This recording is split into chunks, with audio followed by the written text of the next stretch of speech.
Pakay ng raid na ito ng PIDEA ang bahay na ito. Ayon daw sa yung kulay pink. report, nakaimbak dito ang mga kemikal na ginagamit sa paggawa ng ipinagbabawal na gamot na shabu. Bit-bit ang search warrant. Armado ang mga taga-PIDEA nang pasukin nila ang bahay. Wala silang taong nabutan, pero ang tumambad sa kanila ay ang mga kahon ito na naglalaman ng kemikal sa kapumanok sa shabu. Dahil masangsang ang amoy, kinailangan magsuot ng mask ng mga taga-PIDEA. Sinuri ang laman ng mga kahon ng kanilang chemist at matapos masuri ang ilang kahon. We were able to get sample ng chemical at lumalabas na ethyl ether ang chemical, which is the main ingredient Pangit ng dito. ng methamphetamine hydrochloride. Isinumbong sa PIDEA ng kanilang informant ang sinasabing storage ng kemikal. Nagsumbong daw kasi ang security guard ng subdivision na may kahina-hinalang gawain sa bahay na ito.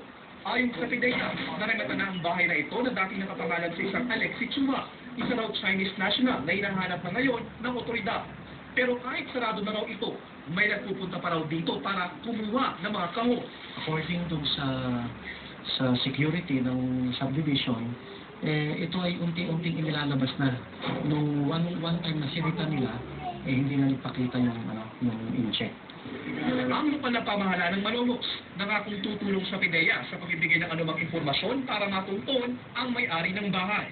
Not only yung mga subdivisions, even yung mga apartments dito, ay talagang nakipag-usap na rin kami doon sa mga barangay captains na kung kaya nating inventory lahat yung mga nakatira doon. Makita natin baka may mga lawless elements na pumapasok na dito sa lugar namin.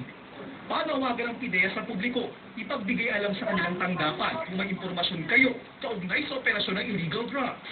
Ginagarantayan naman nila ang proteksyon ng inyong pagkakakilanlan.